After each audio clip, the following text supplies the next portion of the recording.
Mr. Silent Channel. Please don't skip the ads, at paki-like naman, share at subscribe mo na rin, salamat. Kabanata 2641 mga sinaunang kasanayan sa pakikipag-chat. Kinaumagahan, nakita ni Yefan ang housekeeper na ipinadala ng pamilya Lu at sinabi na ang may-ari, si Lu Ronkyo, ay opisyal na nag-imbita sa kanila sa isang dinner party at gustong formal na makipagkaibigan. Bilang direktor ng alyansa, si Lu Ronkyo ay may mataas na posisyon, at ang pagkain kasama niya ay isang napakaranggal na bagay para sa mga ordinaryong pamilya. Ngunit natural na hindi interesado si Yefan, nagtanong lang siya, paano inihanda ang mga materyales na gusto ko? Mr. Ye, rest assured, ang may-ari ng bahay ang personal na mag-aabot ng mga gamit sa iyo ngayong gabi. Ang piging ay para humingi din ng tawad sa naunang pagkakasala. Sabi ng mayordomo. Brother Yefan, pumunta tayo para kunin ang mga materyales sa gabi. Binigyan natin sila ng 2 araw. Ngayon ay maaari tayong mamili muli, umaasang sabi ni Shilanyo. Walang magawa si Yefan, tila kulang pa ang pagbisita ng 3 babae kahapon, kaya kinailangan nilang tumango. Kasama ang 3 anak na babae sa mataong shopping mall sa Donghua City, isa na naman itong shopping spree. Pagsapit ng gabi, lahat ng 3 babae ay nagpalit ng mga bagong damit. Sa panahon ngayon, hindi bihira ang magsuot ng kahit ano, karaniwan na ang mga sinaunang at modernong estilo.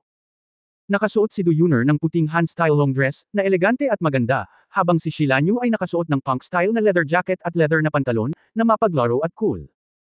Sa isang tindahan na nag-specialize sa mga ninja costume, nagsuot si Wu Yeshu ng purple corset na ninja costume, na nagpakita ng mga pakinabang ng kanyang figure ng lubos. Ang ilang bahagi ay gawa sa itim na mesh na tela na medyo sexy. Wow, Jenner, ang ganda-ganda mo sa outfit na ito. Bulalas ni Shilanyu. Talaga, ang susi ay ugali. Kahit na baguhin ko ang aking mukha, hindi ko maitago ang ugali ng aking top assassin. Ang munting fox na iyon kahapon ay isang baguhan. Habang hinihipa ni Wu Ye ang kanyang sarili, hindi niya nakalimutang sirain ang kawawang maliit na Zoro kahapon. Shunger, isinabot mo si Zuying sa iyong baywang, tingnan mo ang mga butones para sa pagsasabit ng mga kutsilyo doon. Oo, Xiaoyu, magpo-pose ako, kumuha ng ilang mga larawan para sa akin, at ipapadala ko ito kay Sister Weiwei at sa iba pa para makita, siguradong may inggit sila hanggang kamatayan, haha. Sinabi ni Wu Yekang, kinuha ang Snow Cherry Dagger, at ang Kat-Anji tanging kulay cherry na scabbard ay ginawa ni Zurong, at nag-inject ng maraming pambihirang gem powder upang ipakita ang perpektong kulay. Gamit ang kumikinang na dagger sa kanyang baywang, ang suot ni Wu Yeshu ay nagmukhang mas sassy. Napakaganda, tutulungan kitang tapusin ang paggawa ng pelikula, at maaari mo rin itong i-film para sa akin. Alam ko, bilasan mo. Si Yefan at Do Yuner ay umiiyak at tumatawa sa tabi nila, ang 2 babaeng ito ay talagang napakatanda. Pero bata pa rin ang puso. Sa katunayan, ang ugali at edad ay hindi lubos na magkakaugnay. Dahil para sa mga practitioner, habang tumatagal ang kanilang buhay, mas napagtanto nila na hindi nila kailangang harapin ang kamatayan, at natural na ang kanilang kaisipan ay hindi madaling tumanda. Ito rin ang dahilan kung bakit maraming practitioner na nabuhay ng libu-libong taon ay parang mga lumang urchin pa rin. Pamilya lang Lo, kainan lang, kailangan mo pang mag-abala magbihis. Hindi nakaimik si Yefan. Brother Yefan, hindi mo ba naiintindihan? Hindi kami nagbibihis para sa pamilya Lo, kundi para sa iyo. Si Wu Yeshu ay commandant. Tama, lahat tayo ay nagbago ng mukha, at hindi tayo maganda, para ma-appreciate mo, nang hihinayang sabi ni Shilanyo. Okay, hinangaan ko na ang iyong magandang posture, 2 munting ninuno, malapit na, puntahan natin ang pamilya Lu, umiling si Yefan at mapait na ngumiti. Ngayon gusto lang niyang makuha ang mga materyales sa lalong madaling panahon, at pagkatapos ay bumalik sa walang katapusang purgatorio upang makita kung paano itinayo ang bagong tahanan. Gabi na. Pagdating ko ulit sa bahay ni Lu, halatang mas masigla ito kaysa dati. Ang may-ari ng bahay, si Lu Ronkyo, ay tumakbo ng personal sa pintuan at nagdala ng isang grupo ng mga tao upang batiin si Yefan at ang iba pa. Mr. Ye, may gagawin si Mr. Lu kahapon, at hindi maganda ang reception. Maaari kang bumalik ngayon, na talagang nagpapakinang sa aking Lu Japang. Matapos maging magalang, ipinakilala ni Lu Ronkyo ang ilang mahahalagang miyembro kay Yefan. Hindi ito gaanong pinansin ni Yefan, ngunit nang ang kanyang mga mata ay bumaling sa isang dalaga, ang mga mata ni Yefan ay tumirik at siya ay bahagyang natigilan. Ang babaeng nasa harap niya ay malinaw na kamukha ng Reyna ng Dasheng, ang babaeng minsan niyang nakasama ng isang kahanga-hanga at walang katotohanan na relasyon. Ngunit kung titingnang mabuti, bagaman ang mga tampok ng mukha ay pareho, ito ay mukhang mas kabataan, at ang pananamit at ugali ay mas malala din. Kung ikukumpara sa kaakit-akit ni Luo Feiyan, ito ay isa lamang namumuko na bulaklak, na mas mababa. Ang cultivation base na kakapasok lang sa realm of longevity ay nagpapakita na hindi siya si Luo Feiyan. Hindi lamang tumingin ng malapitan si Ye Fan, ngunit maging si Wu Yeshuo ay mukhang nagulat, ngunit si Yuner at Shilanyo ay medyo nalilito. Maganda ang babaeng ito, ngunit kung ikukumpara sa kanila, iyon ang parehong bagay, at hindi niya maikukumpara sina Su Qingzhou, Nayan Rujiao at iba pa. Bakit biglang nagka-interes ang ulo ng pamilya sa batang babaeng ito? Hehe, ito si Feiyan, ang pinakamamahal kong apo. Nalaman niya na may eksperto sa kanyang pamilya, at gusto rin niyang makipagkaibigan. Nang makitang tumirek ang mga mata ni Ye Fan, agad na nakaramdam si Lu Ronqiu ng kaunting pagmamayabang sa kanyang puso, na parang kontrolado ang lahat. Si Lu Feiyan ay may magandang mukha na may cream, at may bahid ng pang-aalipusta sa kaibuturan ng kanyang mga mata. Mr. Ye, sapat na ba ang nakita mo? Malamig na tanong ni Lu Feiyan. Kumunot ang noo ni Ye Fan, Lu Feiyan. Feiyan ang pangalan mo. Tayo. Di pa ba tayo nagkita? Mr. Ye, ang ganitong chat ay ginagamit lang ng mga sinaunang tao. Parang kakapasok mo lang sa WTO. Sarcastic ang tono ni Lu Feiyan, at ninisya niya ang kanyang puso. Masyadong masama ang set ng almost level na ito. Siya ay isang magandang babae noong siya ay bata. Anong klaseng chat at panliligaw ang hindi mo pa nakikita? Siya ay palaging hinahabol ng mga batang talento, at ang kanyang mga kinakailangan para sa mga lalaki ay likas na napakahigpit. Anong klaseng eksperto ang lalaking ito? Masyado talagang maraming iniisip si Lolo, kaya espesyal na hiniling niya sa kanya na bumalik magdamag para sa hapunan ngayong gabi. Dahil dito, sa unang pagkikita namin, nabighani ako sa kanya, at isa lang siyang ordinaryong tao at mabahong lalaki. Feiyan, huwag kang masungit, Mr. Ye ay maaaring nakakita ng isang taong kamukha mo. Si Lu Ronqiu ay nagkunwaring nagtuturo ng leksyon, ngunit ang kanyang mga mata ay mas mapunggay. Si Feiyan ay isa sa mga pinakamagandang babae sa ating Donghua. Hindi madaling makakita ng katulad, haha. Si Mr. Ye ay isang romantikong tao, ang isang ginoo ay mahilig sa kagandahan, hindi ito isang problema. Ilang miyembro ng pamilya Lo ang tila naunawaan at sunod-sunod na nagbiro. Walang pakialam si Ye Fan kung ano ang iniisip ng mga taong ito. Tumingin siya kay Wu Yeshuo at nakita niya ang bakas ng pagdududa sa mga mata ng isa. Ginamit ni Ye Fan ang pag-awit ng dragon para makipag-usap kay Wu Yechuan. Ano ang nangyari kay Luo Feiyan ng Dazheng? Narinig ko na pagkatapos pumasok ni Ye Shuangguang sa palasyo, lahat ng babaeng hindi sumuko ay pinatay. Ibig mong sabihin patay na si Luo Feiyan. Dapat. Ang mga mata ni Ye Fan ay kumikislap kung ang naunang hula, tungkol sa universo, eroplano, at ang ikalimang asawa ay pareho sa programa ng system, lahat ay may code, ito ay itinatag. Pagkatapos, ang Lu Feiyan na ito ay malamang na nilikha ng code ni Luo Feiyan. Parang si Ye Fan ay eksaktong kapareho ng dating maliit na marquee, ito ay isang dahilan. Kabanata 2642 pumunta ng personal sa pintuan. Siyempre, si Ye Fan ay nanguhula lang ng ganito sa ngayon, siguro itong si Lu Feiyan ay puro kamukha. Mr. Ye, mangyaring pumasok, handa na ang piging, iniaya ni Lu Ronqiu. Isang grupo ng mga tao mula sa pamilyang Lu, nang makitang si Ye Fan ay namangha sa kagandahan ni Lu Feiyan, ay nahulog sa pagkatulala, lahat sila ay tumatawa at nandidiri. Si Ye Fan ay masyadong tamad na mag-alala, at pumasok sa compound. Pagdating nila sa isang pavilion, lahat ay umupo sa kani-kanilang upuan. Magiliw ang simoy ng hangin sa gabi at maganda ang tanawin. Ang mesa ay puno ng mga masasarap na pagkain, at ang alak ay mabango. Dahil maraming miyembro ng pamilya Lu, kaya sinadya naming hatiin ang tatlong mesa. Si Lu Rongshan, na mas pamilyar kay Ye Fan, ay nakaupo malapit sa sulok at hindi kwalipikadong makasama sa main table. Makikita na ang katayuan ni Lu Rongshan sa pamilya ay mas mababa kaysa kay Lu Feiyan. Pagkatapos ng pulong, direktang nagtanong si Ye Fan, nasaan ang mga materyales na gusto kong ihanda mo? Haha, si Mr. Ye ay talagang naiinip. Kinuha ni Lu Ronqiu ang dalawang space bag at ibinigay ito kay Ye Fan. Bagamat may mga space storage device sa Earth, karamihan sa mga ito ay hindi malaki, at ang mga space ring ay mas mahal pa. Napakagalang na gumamit ng mga space bag para mamigay ng mga bagay. Narito ang karamihan sa mga materyales sa listahan, ngunit mayroong dalawang metal at isang gamot, ang demand sa merkado ay napakaliit, at hindi ito maaaring tipunin ng sabay-sabay. Umaasa din ako na bigyan kami ni Mr. Ye ng ilang oras, hinikayat namin ang mga pabrika at negosyo na magtrabaho ng overtime, kunin ang mga materyales. Tinatayang sa loob ng isang linggo, ang mga bagay ay ibibigay kay Mr. Ye, sabi ni Lu Ronqiu. Kumunot ang noo ni Ye Fan, hahayaan kitang gawin ito sa loob ng 2 araw, at ngayon mo lang sinasabi sa akin na may nawawala ka. Mr. Ye, bagamat panauhin ka, kailangan mong maging makatwiran. Sinubukan ng lolo ko ang kanyang makakaya na mag-ipon ng mga gamit, ngunit walang mga bagay. Dapat ba niyang baguhin ito? Malamig na sabi ni Lu Feiyan. Kinawean ni Lu Ronqiu ang kanyang kamay, Feiyan, hindi mo masasabi yan. Kasalanan ng aming pamilyang Lu sa bagay na ito, at nagalit si Mr. Ye, at dapat ay ganoon. Mr. Ye, naimbestigahan ko na kung ano ang nangyari sa auction house dati. Si Rungshan ay nawala ng mga magulang mula pa noong siya ay bata at walang disiplina. Ako ay tumitingin pa rin kay Mr. Ye Haihan. Itinuro ng isang senior na magulang na si Lu Rungshan at pinagalitan. Sabi, Rungshan, nagpapanggap ka pa rin na pipi dito. Sa pagkakataong ito, ikaw ang nagpahiya sa pamilya naming Lu. Bakit hindi ka lumuhad at humingi ng tawad? Namutla ang mukha ni Lu Rungshan, ngunit handa siyang humingi ng tawad kay Ye Fan. Ginawa ko naman yun kagabi eh. Mr. Ye, humihingi ng tawad si Rungshan sa iyo. Sana ay bigyan mo kami ng oras. Kasalanan ko ang lahat ng ito, at isang tao ang may pananagutan sa paggawa ng mga bagay-bagay. Sana huwag mong galitin ang aming pamilyang Lu. Lu. Lumuhad si Rungshan at yumuko si Ye Sale. Tumingin si Ye Fan sa pamilyang Lu na naruroon, at tumingin sa mga mata ni Lu Rungshan, puno ng paghamak at kawalang interes.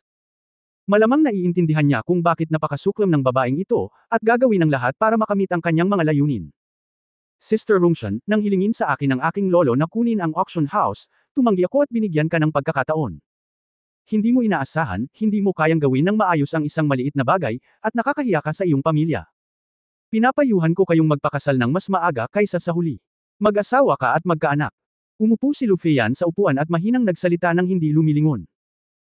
Mahigpit na kinuyam ni Lu Rungshan ang kanyang mga kamay, namuti ang kanyang mga buko, pinilit niyang ngumiti at sinabing, Feiyan, kasalanan ko sa pagkakataong ito, ngunit hindi na ako gagawa ng anumang mali sa hinaharap, isinusumpa ko. Isumpa mo sa akin kung ano ang silbi, ang ilang mga kuripot ay patuloy na nababaliw, at hindi madali para sa lolo na panghawakan ito, nginisyon ni Lu Feiyan. Napabuntong hininga si Ye Fan, ang yabang talaga ng babaeng ito, parang siya ang hiyas ng pamilya Lu. Okay, Lu Rungshan, bumangon ka, tatawag ako at magtatanong. Kinailangan pa niyang makipag-usap kay Chu Yunyao para makita kung ang kakulangan ng tatlong materyales ay makakapagpaantala ng paggamot. Pagkatapos kong ilabas ang aking mobile phone at tawagan si Chu Yunyao, buti na lang at hindi nagamit ang tatlong nawawalang materyales sa maagang yugto, kaya nakapaghintay pa ako ng ilang araw. Ibinaba ni Ye Fan ang telepono at sinabing, sa isang linggo, kunin mo ito para sa akin, at kukunin ko ito pagdating ng oras. Huwag kang mag-alala, Mr. Ye, siguradong higit pa sa sapat ang isang linggo. Hindi mo kailangang pumunta dito ng personal. Magpapadala ako ng maghahatid sa iyo. Ang espesyal na eroplano ng ating pamilyang Lu ay madaling makarating saan mang lugar sa mundo, nakangiting sabi ni Lu Ronkyo.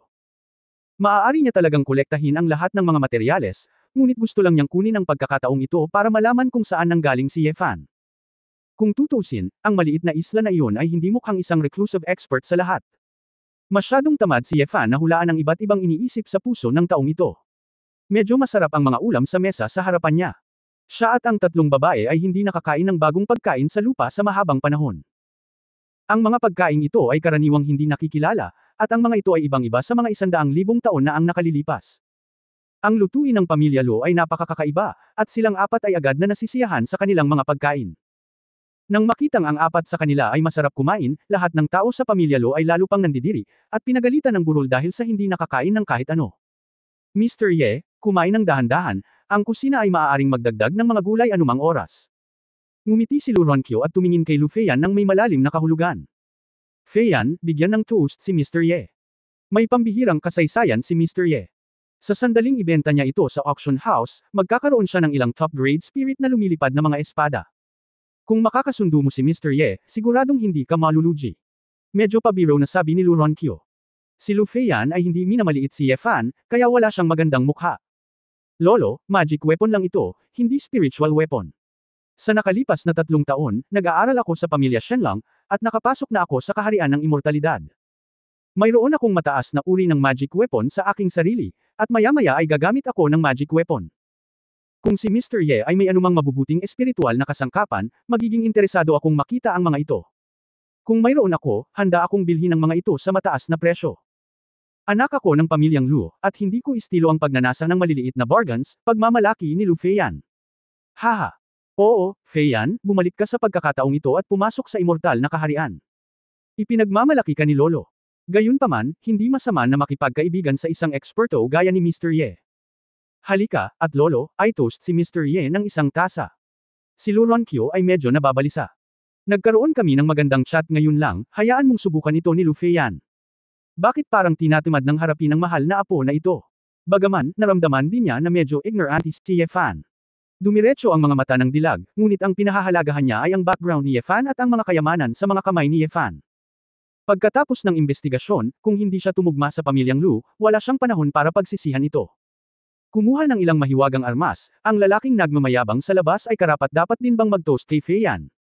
Biglang may narinig na malakas na boses mula sa ibaba.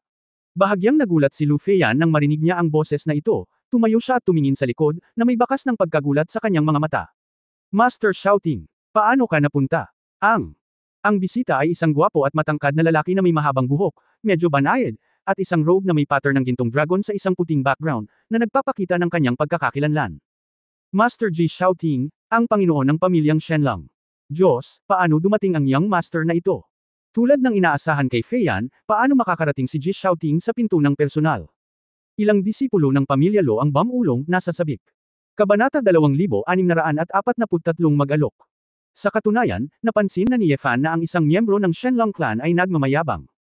Mukhang bata pa siya, ngunit mayroon na siyang ikasyam na antas ng espiritual na paghubog, at nagising na rin niya ang linya ng dugo ng dragon. Sa paghusga sa mga reaksyon ng mga taong ito, itong Ji shouting ay direktang inapo pa rin ng kasalukuyang Shenlang clan, na may kakaibang pagkakakilanlan. Sa paglalagay nito 10,000 taon na ang nakalilipas, ang ganitong uri ng tao ay hindi isang malaking bagay. Ngunit ngayong nakapasok na ang lupa sa eroplano ng Taishi, maraming tao ang nakaabot sa hugis ng espiritu at mahabang buhay sa murang edad, sa mga angkan at malalaking pamilya. Sa talento ng dugo, ang mga maliliit na anak ng angkan ay may mas makapangyarihang kapital. Gayunpaman, sa itaas, ang simula ng Duo Tian Realm ay isang watershed. Kung tutuusin, sa simula pa lang ng Duo Tian, may kinalaman ito sa isyu ng mga batas. Duo Tian, nagsimulang makipag-ugnayan sa batas ng yin at yang ng langit at lupa, banal na kaharian at kaguluhan kaharian, ngunit din ang proseso ng mastering ang batas ng kaguluhan. Kahit na ang mas mataas na batas ng eroplano, iyon ay, sa eroplano ng Taishi, kakaunti ang mga tao ang makakabisado nito. Matapos makapasok sa eroplano ng Taishi, isa sa mga magagandang benepisyo ay hindi na mauulit ang parusa ng mga Diyos o ang parusa ng kaguluhan. Nangangahulugan ito na ang survival rate ng mga monghe sa Duo Tian at Chaos Realm ay lubos na napabuti, ngunit ang kawalan ay mayroon silang isang mas kaunting pagkakataon na magalit sa kanilang sarili. Ngunit ang pagtaas ng survival rate ay hindi nangangahulugan na nagiging mas madaling maunawaan ang misteryo ng batas. Maraming tao ang maaaring umabot sa immortalidad sa kanilang 20s, ngunit hindi nila maabot ang Duo Tian kahit na matapos ang kanilang buong buhay. Lalo pang nahirapan si Duo Tian na makapasok sa Holy Land.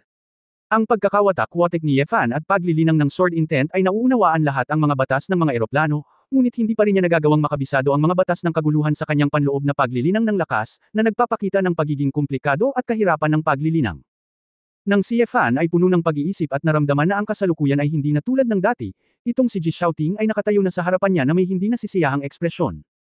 Isang grupo ng mga tao mula sa pamilyang Lo ang tumayo para batiin sila, ngunit nakaupo pa rin si Ye Fan at ang iba pa. Master shouting, ang iyong biglaang pagdating, hindi kami naaaliw, patawarin mo ako. Si Lu Ronkyo ay napakagalang din. Malamig na bamantong hininga si Ji shouting, Patriarch Lu, si shouting ay isang junior lang ng Shenlang clan, gaano karapat-dapat na lumapit ka para aliwin ako. Nagbago ang ekspresyon ni Lu Ronkyo, nagbibiro si Master shouting, ikaw ang Panginoon ng Shenlang clan.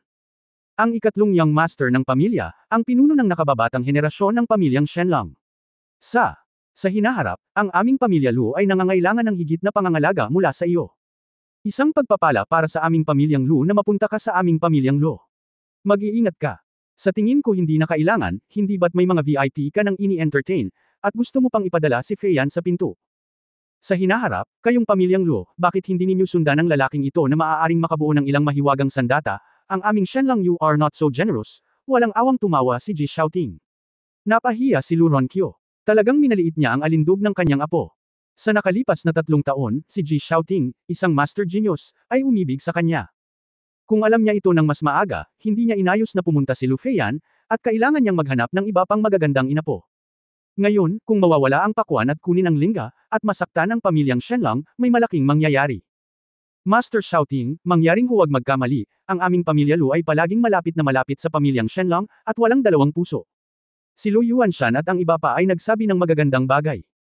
Kinindata ni Lu Ronkyo si Lu Feiyan at hiniling sa kanya na tulungan siyang hikayatin siya.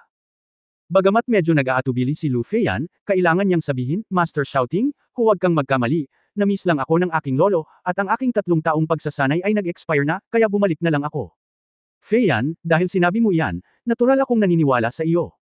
Tumingin si Ji shouting sa mga mata ni Lu Feiyan, at agad na naging mapagmahal at magiliw. Si Lu Fei ay may peach pink sa kanyang mukha, Ngunit pinananatili niya ang isang mataas na malamig na ugali at sinabing palihim, "Salamat, Master Shouting, sa iyong tiwala." Maraming mga inapo ng pamilyang Lo ang sobrang inggit. Mukhang ikakasal si Lu Feiyan sa isang tunay na angkan sa madaling panahon, hindi sa parehong antas ng kanila. Natuwa si Shi Lanyo, at mariing kinindatan si Ye Fan. "Kapatid na Ye Fan, hindi ka nagustuhan. Ang maliit na dilag ay hindi gusto ang iyong lumang gintong dragon, ngunit gusto ang maliit na flood dragon. Matitiis ba ito? Gusto mo bang maglagay ako ng ilang goo insect para asarin mo sila?" Shi Blue Rain Voice Transmission. Huwag kang magulo, mas maraming bagay ang mas masama kaysa mas kaunting mga bagay. Ang pagpapadala ng boses ni Ye Fan, ang munting bruhang ito ay hindi masyadong seryoso. Hindi siya interesado kay Lu Feiyan. Kung hindi siya kamukha ni Lu Feiyan, hindi sana siya mag-abala na tumingin muli. "Tapos ka na bang kumain, Tere pagkatapos nating kumain?" sabi ni Ye Fan sa tatlong babae. "Well, handa na." Naunang bumangon si Du Yuner. Bagamat may ilang ulam pa rin sina Wu Yesho at Shi Lanyo, wala silang pagpipilian kundi sumunod. "Hey! Nakokonsensya ba ang pag-alis ng ganoon kabilis?" Hindi sinasadya ni Ji Shouting na pabayaan ito. Napakunot ang noo ni Ye Fan, ibig sabihin ba nito ay hindi mo bibitawan? "Mr. Ye, Master Shouting, pareho kayong bisita ng aming pamilyang Lu. Kung may hindi pagkakaunawaan, kasalanan ko rin itong Lu. Mangyaring bigyan ako ng manipis na pansit, at huwag mong saktan ang kapayapaan." Alam ni Lu Ronkyu na ang insidente ngayon ay nagdulot kay Ji Shouting, ngunit ayaw niyang masira ang relasyon nila ni Ye Fan. "Patriarch Lu, huwag kang kabahan, gusto rin kitang makilala, Mr. Ye, na siyang master." Ngumisi si Ji Shouting at nagtanong, "Mr. Ye, hindi ko alam kung saan ka nag-aral, o saang malaking pamilya ka nanggaling." "Ang aming pamilyang Shenlang ay kabilang din sa pamilyang Ye. Ito ba ay isang malayong kamag-anak ng aming pamilya Shenlang?" "Ito. Mahirap sabihin, marahil ito ay isang napakalayong kamag-anak, nakatira ako sa isang liblib na lugar, kaya hindi komportable na sabihin," mahinang sabi ni Ye Fan. "Sa palagay ko hindi ito maginhawa, ngunit walang kahihiyang sabihin ito. Kung tutuusin, hindi madaling magpakatanga," naiinis na sabi ni Ji Shouting. Ang ilang mga alagad ng pamilya Lu ay tumawa ng mapanukso. Mula sa kanilang pananaw, nagmamadaling umalis si Ye Fan, at halatang natatakot siya. Hindi alam ni Ye Fan kung tatawa o iiyak. Tinatamad siyang mag-alala, at nagplanong umalis kaagad. Sandali. Iniunat ni Ji Shouting ang kanyang kamay, ngunit sa pagkakataong ito, pinigilan niya si Wu Yesho. "Bakit, itong Young Master Ji, kailangan mo pa bang gawin ito?" Napangiti si Wu Yechu. Itinuro ni Ji Shouting si Zhu Ying sa baywang ng dalaga. "Ito ang iyong magic weapon, mukhang maganda, binili ko."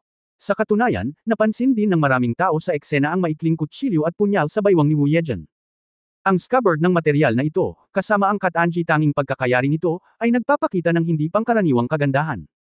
Panauhin nga lang kung tutuusin, kaya hindi comfortable para sa lahat na magtanong pa. Siyempre, maaga itong natuklasan ni Lu Feiyan, at medyo nagustuhan niya ito sa kanyang mga mata. Pagkatapos ng lahat, ang kutsilyo na ito ay masyadong angkop para sa mga batang babae na magsuot. Nang makita ang mga mata ng batang babae, mas naging masigasig si Ji Shouting at matapang na sinabi, "Mag-alok ng presyo. Paumanhin, ang punyal na ito ay ibinigay sa akin ni Brother Ye Fan, at hindi ko ito ibebenta."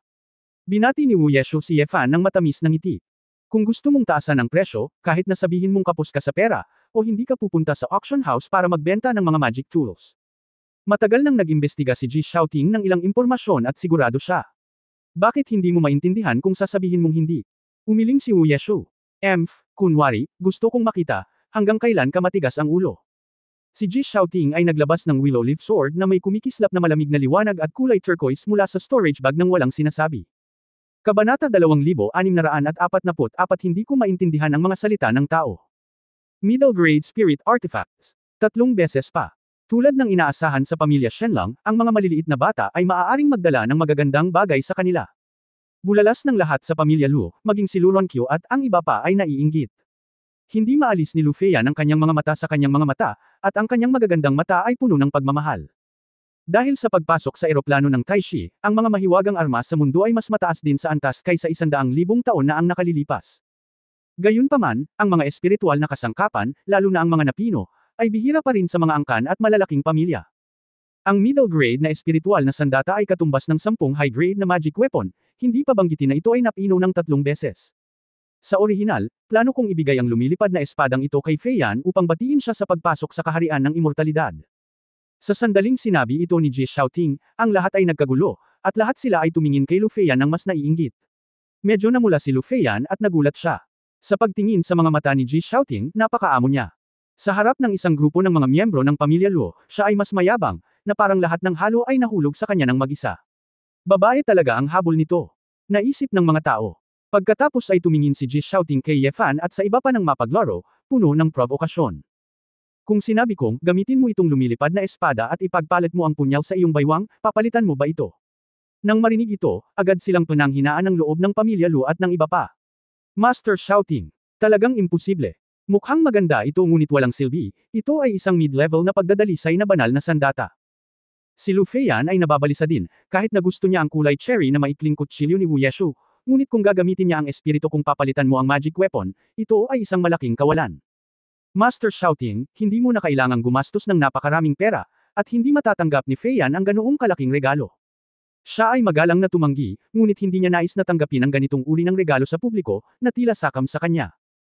Anyway, hanggat nai-infatuated si Ji Shouting sa kanya, sooner or later, makukuha niya ang baby, at mas maraming magagandang bagay. Ayaw niyang isipin ni Ji Shouting na siya ay isang madaling makuhang babae. Sa makatuwid, kahit na sa panahon ng pagsasanay ni Shenlong, sinasadya niyang iwasan ang kanyang distansya, na nagparamdam kay Ji Shouting na kasing kilati ng isang gasgas ng pusa. Sa mga mata ni Ji Shouting, si Lu Feiyan ay isang perpektong diyosa na hindi kumakain ng mga paputok ng tao at hindi karaniwan.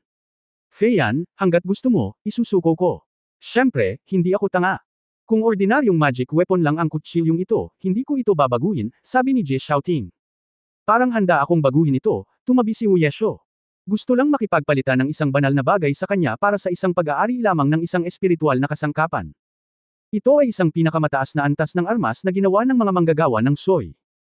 Nagtataglay ito ng mga katangian ng ultra-high frequency na vibration, na patuloy na mapapabuti sa paglilinang. Maaari itong magamit para sa parehong pag-atake at pagtatanggol. Ito ay isang malaking mamamatay na maaaring makapunit ng espasyo. Ang pag-asa lamang sa espiritong lumilipad na espadang ito, hindi man lang karapat-dapat na baguhin ang scabbard. Hindi maliit ang tono. Narinig ni Ji Shouting ang mga salita, lumubog ang kanyang mukha. Titingnan ko ngayon, anong klaseng punyal ang punyal mo? Anong lakas ng loob mong sabihin ito ng malakas at huwag mong maliitin ang aking panggitnang gradong espiritual na sandata? Ipakita mo sa iyo. Naiintindihan mo ba? Hindi napigilan ni Nightwong na matawa. Umiling si Ye Fan, Jianer, itigil mo na ang pakikipag-usap sa kanya ng walang kaparirikan, umalis na tayo. Let's go. Pagkatapos magyabang dito, gusto mo na lang umalis. Sa mundong ito, walang pamilya, walang sinuman, ang maglalakas loob na magsalita ng malaki sa harap ng aming pamilyang Shenlong. Keng. Sinaksak ni Ji Shouting ang lumilipad na espada ng direkta sa lupa. Ngayon, sa harap ng lahat, hahayaan ko kayong ipakita ang kanilang tunay na kulay. Itong lumilipad na espada, ilalagay ko dito. Kung ang iyong espada ay talagang mas mataas kaysa sa lumilipad kong espada, ibibigay ko sa iyo ang espiritual na kasangkapan na ito ng walang bayad. Paano na? Napabuntong hininga ang lahat. Ito ay isang malaking sugal. Bagamat sinasabing napakaliit ng posibilidad ng dagger na ito na may mas mataas na grado kaysa sa mid-grade 3 Refinement Divine Spirit Artifact, ito ay isang panganib pa rin kung tutuusin. Master Shouting, huwag maging impulsive. Kumbinsido si Lu Yuanshan. Walang pakialam na itinaas ni Ji Shouting ang kanyang kamay, isang medium-grade spirit weapon lang ito, kaya pa rin ang young master na ito. Tulad ng inaasahan sa direktang inapo ng Shenlong clan, ito ay talagang isang malaking bagay. Sa ganoong pagmamataas, talagang pinaghintay ako ni Master Shouting. Eye-opening.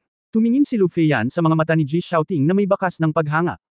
Si Ji Shouting ay nakinig sa mga salitang ito, na may hitsura ng paghamak, siya ay may tiwala, para lamang makuha ang pabor ng kagandahan. Tungkol naman sa punyal na ito, kung ito ay talagang mas mahalaga kaysa sa kanyang spirit-level flying sword, paano ito masasabit sa kanyang baywang? Dapat nakatago ng maayos. Ang susi ay ang kumpiyansa ng mga inapo ni Shenlong ay hindi siya naniniwala na ang ganitong uri ng tagabansa ay maaaring magkaroon ng anumang magagandang bagay. Kalimutan mo na, ayaw ko ng gamit mo, ngunit winageway ni Wu Yeju ang kanyang kamay. Hindi niya gusto ang ganitong bagay. Sa sandaling lumabas ang mga salitang ito, lahat ng mga disipulo ng pamilya Lu ay nagulat, ngunit hindi nagtagal ay nagpakita sila ng paghamak at panunuya. Napakaingay ng babaeng ito na kahit na hindi niya gusto ang isang panggitnang gradong espiritual na sandata. Sa tingin ko ito ay sa akin, hindi ko ba maaaring ilabas ito? Maaaring ang ating mystery ay mayroon lamang ilan sa kanyang mga kamay. Mga kagamitang mahiwaga, ito ang lahat ng pag-aari ng pamilya. Nakita ni Lu Feiyan na si Wu Yeshu ay naglakas loob na magsalita ng prangka, at Nishan, Lolo, tila si Mr. Ye ay walang katulad na Panginoon, at ang mga kababaihan sa paligid niya ay pawang hinahamak ang mga middle grade na espiritual na kasangkapan. Gu. Talagang gustong makita ni Feiyan kung anong uri ng walang kapantay na magic weapon ang punyal sa kanyang baywang. Kinaikit ni Lu Ronqiu ang kanyang mga mata, syempre naririnig niya na ito ay ironic. Ito. Ibig sabihin maling tao ang nakita niya. Si Ye Fan at ang iba ay pawang mga sinungaling, kaya ginagawa nilang tanga ang kanilang sarili. Sa katunayan, nagsimula ring maghinala si Lu Ronqiu na maaaring walang background si Ye Fan at ang iba pa. Dahil ito ay labis na kalokohan. Kahit na ito ay isang master ng langit, hindi ito magiging malakas. Mr. Ye, dahil lahat ng ito ay sinabi, tingnan natin, ano ang kagandahan ng punyal na ito. Mabuti para sa atin na matuto pa, nakangiting sabi ni Lu Ronqiu. Alam ni Ye Fan na ang mga taong ito ay nagdududa sa kanilang lakas. Tinatamad siyang magkaroon ng pangkalahatang kaalaman, ngunit para sa kapakanan ng pagtatanong sa kanila na mangolekta ng mga materyales, okay lang na magpakita ng kaunti. Dingir, iminuwestro ni Ye Fan ang kanyang mga mata. Nagkibit-balikat si Wu Yesho, pagkatapos ay hinubad si Zhu Ying at ibinigay kay Ji Xiaoting.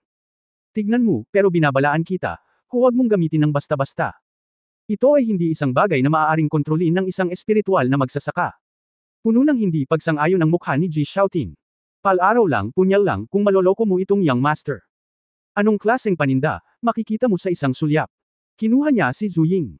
Para lang mabigat ang pakiramdam. Bahagyang kumunat ang noo, binunot niya ang punyal. Ang punyal ay nakabuka, at ito ay parang kislap ng tubig sa taglagas, na sumasalamin sa mga mukha ng lahat. Ito ay ganap na naiiba, na may isang makapidyo hiningang, nakakagigil na aura na bumalot sa mga manunood. Itong punyal. Anong material ito? Hindi ko pa nakita ang metal na ito. Hindi ito parang spirit weapon, halatang hindi aura, bakit parang nakakatakot? Ang antas ng pagpapahalaga ng grupong ito ng mga tao sa pinangyarihan ay natural na hindi nakikita ang pagiging banayad ni Zhu Ying. Tiningnan ni Lu Feiyan ang Zhu Ying ni Rou Zuroyo, at nagustuhan niya ito, ngunit pagkatapos ng lahat, hindi ito isang high-end na bagay, umiling siya ng tahimik. Huwag kang magpalinlang. Isa lang itong pampalamuti, gawa sa kakaibang metal, at medyo nobela. Ang ganitong uri ng bagay na puro para sa aesthetics at mga kampanilya at sipol ay hindi makakatulong na masuri. Patriarch Lo, ilalantad ng young master na ito ang tunay na kulay ng mga sinungaling na ito. Sa harap mo ngayon, ang tunay na diwa ng plastik na espiritu ay direktang ibinuhos kay Zhu Ying. Mapanganib. Gusto itong pigilan ni Wu Yesho, ngunit huli na ang lahat. Si Zhu Ying ay pinasigla ng tunay na diwa, at pagkatapos na ma-activate, direkta itong nagdala ng pagsabog ng ultra-high frequency vibration. Gitling. Ang malakas na aura ng sagradong bagay ay sa wakas ay pinasigla, isang aura na nagpapalpitate sa lahat ng naruroon. Isang malakas na puwersa ng reaksyon ni Zhu Ying ang direktang ipinadala sa buong braso ni Ji Xiaoting. Ang espiritual na paglilinang ni Ji Xiaoting ay malayo sa sapat na lakas, at siya ay walang kaalam-alam at walang pagtatanggol. Bang bang bang. Leng Sheng Sheng, mula sa palad ng kanyang kamay, ang laman at dugo ay nabasag, at maging ang isang buong braso ay hinaipan sa pira-piraso. Gatlang M. Malungkot na tumili si Ji Xiaoting, binitawan si Zhu Ying, ngunit huli na. Sabihin mong huwag mong gamitin ito. Hindi mo maintindihan ang mga salita ng mga tao. Kinuha ni Wu Yeswang si Zhu Ying at sinaklob ang punyal. Lahat sa pamilya Lu, na nakatingin lang sa isang biro, ay natigilan at natulala. Ano ito? Na-infuse lang ng true essence, hinaipan na talaga ng kutsilyong ito ang braso niya. Ito si Ji Xiaoting ng ikasyam na antas ng paglililok ng espiritu, ang katawan ng dragon. Hindi ba siya kwalipikadong gumamit ng punyal na ito? Ang dagger na kasing ganda ng isang babae ay may napakalakas na kapangyarihan. Ang bibig ni Lu Feiyan ay kalahating bukas, ang kanyang magandang mukha ay mapatla, at hindi makapaniwalang tumingin kay Zhu Ying, pakiramdam na siya ay nasample ng 2 beses. Noon lang niya napagtanto na wala pala siyang alam. Ang mga iba't ibang salita ngayon ay sobrang katawa-tawa at kamangmangan. Hindi sinusubukan ni Ye Fan at ng iba pa na lituhin ang mga bagay-bagay, ngunit ang kutsilyong ito ay talagang pambihira. Tingnan mo ang lumilipad na espada ng spirit tool na nakaipit sa lupa, napakahina. Pagkatapos ng mahabang panahon ng pagkabigla, mabilis na binati ni Lu Ronqiu ang lahat, binalutan si Ji Xiaoting, at pinagamot siya ng gamot. Tumingin si Ji Xiaoting kay Zhu Ying na may takot na ekspresyon habang nakatingin sa kanyang mga braso na wala ng buto. Kung gayon, anong klaseng magic knife yan? Anong demonyo? Nalungkot si Wu Yesho, hindi ka karapat-dapat na gamitin ito, okay? Sinabi ko sa iyo na huwag mong gamitin ito nang walang pinipili, isang taong mapagmatuwid sa sarili. Napakababa ng tingin kay Ji Xiaoting, ngunit nawalan siya ng kumpiyansa na magalit. Nawala na siya sa kanyang sarili sa harap ng lahat sa sandaling ito, at gusto niyang makahanap ng siwang upang makapasok, kaya nahiya siyang manatili pa. Mr. Ye, ano ang pinagmula ng punyal na ito, at bakit ito napakabangis? Hindi maiwasang magtanong ni Lu Ronqiu. Hindi ko obligado na ipaliwanag ito sa iyo, kailangan lang ng ilang tao na barilin ang kanilang sarili sa paa. Hindi ito ang gusto natin kapag nangyari ang ganoong bagay, mahinang sabi ni Ye Fan. Itinulak ni Ji Xiaoting ang isang katulong na tumulong sa kanya na magbenda, at sinabing may malungkot na mukha, huwag mong isipin na maaari mong takutin ang batang master na ito ng kaunting paninirang puri. Sa pagkakataong ito, tinamaan lang kita, ngunit wala itong ibig sabihin. Binabalaan kita, ang may apelyidong Ye, Feiyan ay hindi kababayan tulad mo, isang babaeng kwalipikadong lapitan. Hindi ka karapat-dapat na makipagkumpetensya sa akin para kay Feiyan. Hindi na ito pinakinggan ni Ye Fan at sumimangot, masyado kang nag-iisip, hindi ako interesado sa luna ito. Miss, wala akong interes. Sa sandaling ito, lumabas ang mga salita, nagbago ang ekspresyon ni Lu Feiyan, at ang kanyang mga mata ay medyo naghihinala at hindi masaya. Itong lalaking ito, na halatang naakit sa kanyang kagandahan ngayon, ay nagsabing hindi siya interesado sa kanya ngayon. Kanino ka nagsisinungaling? Well, ito ay dapat na panatilihin itong misteryoso sa layunin, upang magpanggap na walang malasakit, upang maakit ang aking pansin. Naramdaman ni Lu Feiyan na ito ang mangyayari, pagkatapos ng lahat, ang tatlong babae sa paligid ni Ye Fan ay hindi kasing ganda niya. Paano magagawa ng isang walang alam na lalaki na labanan ang isang celestial na kagandahan na tulad niya? Master Shouting, gusto pa rin ni Feiyan na mag-focus sa cultivation. Ang iyong pagpapahalaga ay maaalala ni Feiyan. Tungkol naman dito Mr. Ye, salamat sa iyong prangka. Sa totoo lang, hindi mo rin ako type. Pagmamalaki ni Lu Feiyan. Naramdaman din ng lahat sa pamilyang Lu na si Ye Fan ay masyadong peke, at malinaw na nawala sila sa kanilang isip ngayon lang. Kaya nang marinig ko ang mga salita ni Lu Feiyan, hindi ko napigil ang matawa. Feiyan, alam kong hindi mo talaga gusto ang ganyang kababayan, huwag kang mag-alala, sooner or later, gagamitin ko ang sincerity ko para kusang loob na pakasalan mo ako. Ikaw naman, Ye ang apelyido, maya-maya ay isusumbong ko ito ngayon. Ang paghihiganti ng plot. Natapos si Ji Xiaoting, kinaladkad ang nasugatan niyang braso at umalis, at ayaw siyang ipadala ng pamilya Lo. Isang dinner party na natapos sa pagmamadali. Gayunpaman, higit na naramdaman ni Lu Ronqiu na si Ye Fan at ang iba ay nagmula sa hindi pangkaraniwang mga background. Kung tutusin, kahit anong itsura ni Zhu Ying, hindi siya ordinaryong sanggol. Lalong naging curious si Lu Ronqiu tungkol sa background ni Ye Fan, kaya nagdala siya ng grupo ng mga tao mula sa pamilya Lu sa gate. Isang sasakyang panghimpapawid na pinapagana ng mga prehistoric na bato ang nakapark sa parking lot. Mr. Ye, itong sasakyang panghimpapawid ay isang maliit na pag-iisip mula sa akin. Sana ay tanggapin mo ito. Naihanda na ang plaka at sertipiko, gamitin mo na lang. Sinulyapan ni Ye Fan ang tila marangyang sasakyang panghimpapawid. Hindi, masyadong mabagal ang bagay na iyon, hindi ko ito magagamit. Hehe, ang sasakyang panghimpapawid ay higit sa lahat para sa kaginhawaan. At saka, ang mga monghe ay may mahabang buhay. Kung walang apurahan, bakit ituloy ang bilis? Hindi ko ugali ang pag-aaksaya ng oras, sabi ni Ye Fan. Nagulat ang mukha ni Lu Ronqiu, at ikinulong niya ang kanyang mga kamay at sinabi, Mr. Ye ay talagang isang huwaran para sa ating henerasyon, at si Ronqiu ay tinuruan na. Ang iba pa sa pamilyang Lu ay medyo nandidirik. Lumilipad sa lupa, gaano man kalayo ang maaari mong gawin, ano ang silbi ng paghabol sa puntong iyon ng bilis ng paglipad? Malamang na hindi marunong magpalipad ng sasakyang panghimpapawid ang hillbilly, o nagkunwari lang na mayabang. Siyempre, hindi sila naglakas loob na sabihin ang mga salitang ito. Napakagalang sa amin ni Patriarch Lo, bakit hindi ka mag-alala tungkol sa hindi kasiyahan ni Shenlong? Tanong ni Ye Fan na may kalahating ngiti. Haha, thank you Mr. Ye for your concern. Bagamat malakas ang angkan, hindi madaling magkaisa ang ating maharlikang pamilya. Sa mahabang panahon, ang angkan at ang aming maharlikang pamilya ay hindi lamang umaasa, kundi pati na rin ang win-win cooperation. Pagkatapos ng lahat, ang angkan ay may hangin ng pagkakakilanlan at maraming bagay, kailangan pa rin natin ang ating maharlikang pamilya upang harapin ito. Kung ang relasyon sa atin ay maigting, hindi ito makakabuti sa katatagan ng kanilang kapangyarihan. Sa makatuwid, ang isang young master na si Ji Xiaoting ay hindi makakaapekto sa saloobin ni Shenlong sa ating pamilya Lu, pagmamalaki ni Lu Ronqiu. Tumango si Ye Fan. Naghanap nga siya ng mga cultivator sa buong mundo at napansin niya na may iilan sa kanila na hindi miyembro ng clan. Kaakibat ng mabilis na pag-unlad ng agham at teknolohiya sa daigdig, ilang makapangyarihang teknolohikal na sandata ang sinasabing kayang pumatay sa nagtatanim ng langit. Ito rin ang dahilan kung bakit ang panuntunan ng angkan ay hindi masyadong mapagmataas, at ang pamilya ay mayroon ding sariling mga negotiating card.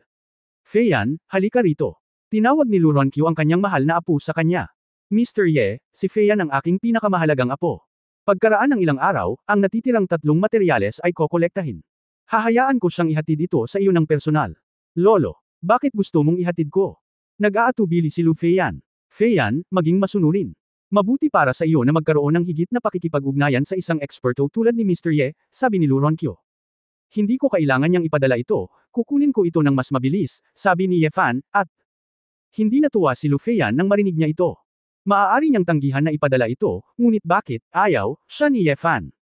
Hindi no, nakakahiya naman, dahil napabayan namin ang aming tungkulin at kailangan naming ipadala ang aming pamilyang Lu sa pintuan. Oh, Mr. Ye ayaw naming malaman kung saan ka nakatira. Tanong ni Lu Ronkyo. Masyado ring tamad si Ye Fan na pakialaman ng mga ganoong bagay, kaya kinawayan niya ang kanyang kamay at sinabing, kung anuman, ihatid mo lang ito sa lalong madaling panahon. Nang marinig ito ni Lu Feiyan, pumayag ba siyang ipadala ito muli? Naglalaro pa rin ba ng hard to get ang lalaking ito? Malinaw na gusto mong makipag-usap ng higit pa sa iyong sarili, ngunit sinasadya mong magpanggap na walang malasakit. Pagkatapos magpaalam ni Lu Ronkyo at ng iba pa kay Ye Fan, inilibot ni Lu Feiyan ang kanyang mga mata at sinasadyang tinawag si Ye Fan. Mr. Ye, pwede ba akong makipag-chat kay Feiyan? Nagtaka si Ye Fan, bakit siya pinigilan ng babae? May kinalaman ba talaga siya sa Luo Feiyan? Kaya para sabihin ng ilang mga lihim. Sa ganoong estado ng pag-iisip, tumanggaw si Ye Fan bilang pagsang-ayon. Nang makitang tumanggaw si Ye Fan sa pagkakataong ito, si Lu Feiyan ay lalong naging mapanghamak at nakumpirma ang kanyang hula. Lahat ng tao sa pamilya Lu ay may ngiti din sa kanilang mga mata. Sa hula nila, talagang interesado si Ye Fan kay Lu Feiyan. Dumating ang dalawa sa isang tahimik na parking lot. Ano ang gusto mong sabihin? Tanong ni Ye Fan. Hey! Tumawa si Lu Feiyan at may kumpiyansang sinabi, Mr. Oo, hindi mo kailangang magpanggap. Sa unang pagkakataon na nakita mo ako sa iyong mga mata, at ang iyong saloobin sa akin, ay napatunayan ang iyong isip. Ngunit nais kong hikayatin ka, huwag mong paglaruan ang iyong maliit na katalinuhan. Ako, si Lu Feiyan, ay tinutugis ako mula noong ako ay bata. Ang daming lalaking humahabol sa akin. Nakita ko ang lahat ng uri ng paraan ng pagtugis. Ang iyong hard-to-get tricks ay hindi na bago. Ang gusto ko lang sabihin sa iyo ay ang lalaking pakakasalan ko, si Lu Feiyan, ay dapat ang pinakamagaling sa mga tao, hindi isang matalinong lalaki. Kung ganito ka, huwag kang mag-ilusyon, ikaw at ako ay hindi magka-level. Kabanata 2646, Spring, Summer, Autumn at Winter. Pagkatapos ng ilang salita, lumingon si Lu Feiyan at nakitang mapurol ang ekspresyon ni Ye Fan. Talagang natulala si Ye Fan, saan nakuha ng babaeng ito ang kanyang tiwala. Ano ba naman? Akala ko may sasabihin siyang nakakagulat na sikreto, pero ang gulo pala. Naisip ni Lu Feiyan na lubusan na niyang tinusok ang isipan ng lalaki, na naging sanhi ng pagkagulo nito. Huwag kang mag-alala, ayokong ilantad ka sa publiko, ngunit ang ilan sa iyong walang muwang na pag-iisip ay mapapansin talaga ng marami sa atin sa pamilyang Lo. Ipinapayo ko sa iyo na ihinto ang paglalaro ng ganitong mga trick sa hinaharap. Iyon lang, Palm. Ipadala ang mga materyales, at tatawag ako ng iba. Mayabang na pinagpag ni Lu Feiyan ang kanyang buhok at naglakad palayo. Hindi alam ni Ye Fan kung tatawa o iiyak. Matapos makipagkita sa tatlong babae, nagpipigil ng tawa ang tatlong babae. Nag-eavesdrop ka ba? Haha. Masyadong kawili-wili ang Lu Feiyan na ito, kapatid na Ye Fan, bakit hindi mo siya kunin bilang isang katulong? Kulang ang kusina natin. Halika, ang ganitong uri ng prinsesa sakit at paranoia, sino ang makakatagal? Umiling si Ye Fan. Nagkwentuhan ang apat, umalis si Yufeng sa isang iglap, at bumalik sa walang katapusang purgatorio. Nang bumalik siya sa lugar ng dagat ng walang katapusang purgatorio, sa unang tingin, naisip ni Ye Fan na maling lugar ang kanyang pinasok. Ang orihinal na tigang na lupain ay ganap na nagbago. Ang pinakamataas na bulkan ay sapilitang itinaas muli at naging isang malaking bundok na pumailang lang sa mga ulap. Mula sa ibaba hanggang sa itaas, ibang-iba ang tanawin. Sa paanan ng bundok, may ilang maliliit na isla sa paligid, gininto ang mabuhangin na dalampasigan, umuugong na puno ng nyog, puno ng tropikal na estilo ng Holiday Island. Sa karagdagang papasok, ang lupain ay nagiging mas mataas, at isang peach blossom forest ay lilito, at ang kulay ng tagsibol sa hardin ay hindi maaaring sarado. Sa pagpapatuloy ng pag-akyat sa bundok, mayroong ilang mga pine bambos, maple forest, ginkgo biloba, at frost forest na puno ng rouge at dugo, na dapat ay partikular na kitang-kita dito. Tulad ng para sa tuktok, dahil ang altitude ay masyadong mataas, ito ay natatakpan ng nyebe sa buong taon, at isang malaking bilang ng mga malamig na plum ang nakatanim. May mga pavilion, mga bahay na bato at mga palasyo, na may tuldok sa lahat ng dako, tamang-tama upang maisama sa iba't ibang tanawin. Ang walang katapusang purgatorio ay naging isang paraiso na may magagandang tanawin ng apat na panahon sa parehong oras. Wow, nag-transform na talaga si Sister Weiwei bilang isang engineer. Ang ganda at mabilis. At ginamit din ang paraan ng pagbuo ng kiman. Ang mga puno at batong ito ay ginagamit para sa pagbuo. Bulalas ni Duyuner, mukhang lahat ay nasa teso, at ang kanilang lakas ay talagang bumuti ng mabilis. Ito ay isang himala. Hindi lang Weiwei ang gumawa nito, lahat siguro ay nag-ambag, ngunit ang flint compass ni Weiwei ay talagang nagiging mas mahusay habang ginagamit niya ito, nakangiting sabi ni Ye Fan. Si Ling Yue ay isang misteryosong katawan, at ang kanyang talento ay may elemento ng lupa, kaya angkop ito sa flint compass. Habang nagsasalita, dumating ang apat sa tuktok ng bundok, nababalutan ng nyebe, sa loob ng isang kastilyong bato na parang palasyo ng yelo. Ang kastilyong ito ay kamukhang kamukha ng kastilyo sa Purgatorio Island sa simula, at halatang may lasa ng memorya. Sa pamamagitan ng mainit na apoy, lahat ay umiinom ng mainit na tsaa. Nang makitang bumalik si Yefan at ang iba pa, natural na magkaroon ng mainit na chat. Okay, munting ulan. Sure. Mamili ka lang, magpadala sa amin ng mga larawan para tuksuhin kami. Na-block, medyo nagsasaya. Nagmamadaling ibinigay ni Yefan ang mga nakolektang materyales kay Chu Yunyao. Nakuha ni Chu Yunyao ang mga bagay ng walang pagkaantala, at kasama si Ji Wanqing, pumunta sa laboratorio na itinayo sa loob ng bundok. Inilipat na si Tuan Chuan sa laboratorio sa sandaling ito, at tahimik na nakatulog. Nag-aatubili pa rin si Su Qingzhou na iwan ang kanyang anak na babae at nanatili sa tabi ng biochemical cabin, dahil sa takot sa anumang aksidente. Kahit na ang katawan ni Su Qingzhou ay hindi magiging maayos pagkatapos manatili sa ganito, si Yefan ay nababagabag pa rin. Pagkatapos ng lahat, sa wakas ay umalis si Su Qingzhou sa laboratorio at pumunta sa dalampasigan upang magpahinga. Sa sumunod na 2 araw, nag-usap sina Yefan, ni Ehuyo at iba patungkol sa higit pa sa kanilang mga karanasan sa Hongwang. Kasama ang pagharap kay Yelong Yuan, Foang, at ang proseso ng paglapit sa pamilya ni Zhenbeihao pagkatapos niyang maging isang batang marquis. Naramdaman ni Yefan na malalaman ni Ehuyo ang mga bagay na ito sa madaling panahon, kaya hindi na kailangang itago ang mga ito. Sa kanyang pagtataka, narinig ni Ehuyo na naroon si Yefan at nakilala ang mga magulang, pati na rin ang mga nakababatang kapatid. Imbes na magalit ay naintindihan niya. Mom, hindi ka ba talaga galit? Nagulat si Yefan. Walang dapat ikagalit, bumalik ka lang ilang araw na ang nakakaraan, at medyo hindi ako comfortable pagkatapos kong marinig ang tungkol dito. Ngunit sa lalong madaling panahon, naisip ko ito. Ako at si Yelong Yuan ang hindi mabuting magulang. Ito ay bihira na maaari kang matuto mula sa isang sa pamilya, nararamdaman ko ang isang tunay na mainit na kapaligiran, at dapat kong pasalamatan sila. At saka, kahit palitan mo ang munting prinsipe, ang mga jin mo ay anak ko, ibig sabihin, ako ang pinakamalapit, diin ni Ehuyo. Road.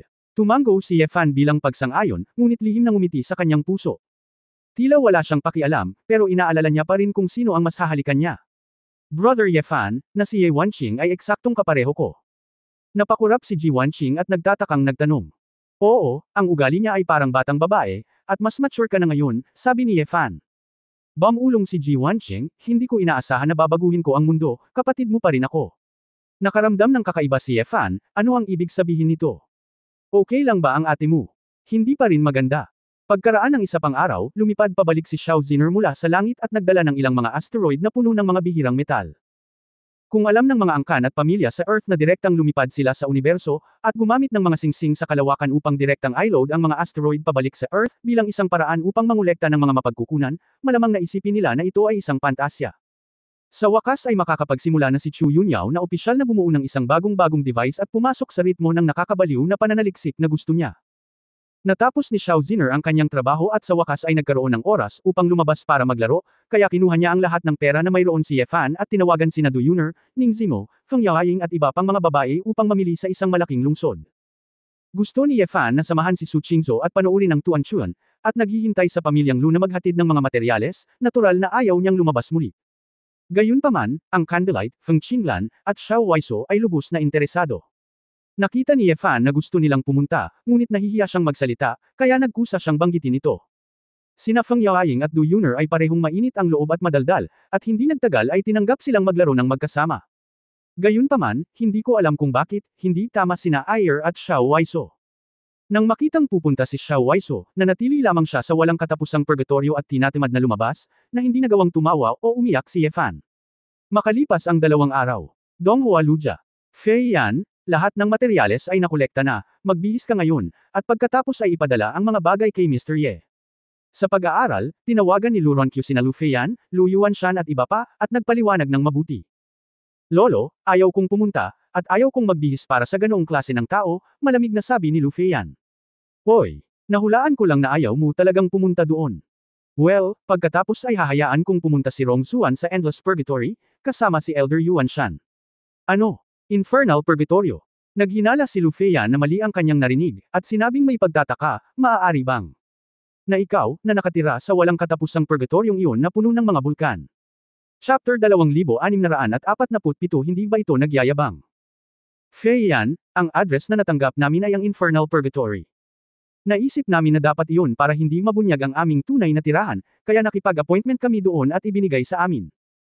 Ito ay dapat, kahit na ang Infernal Purgatory ay mayaman sa espiritual na enerhiya, ngunit ito ay isang ipinagbabawal na lugar para sa kamatayan, at kahit na ang mga magsasaka ng duotian ay hindi nang ahas na manatili doon ng mahabang panahon.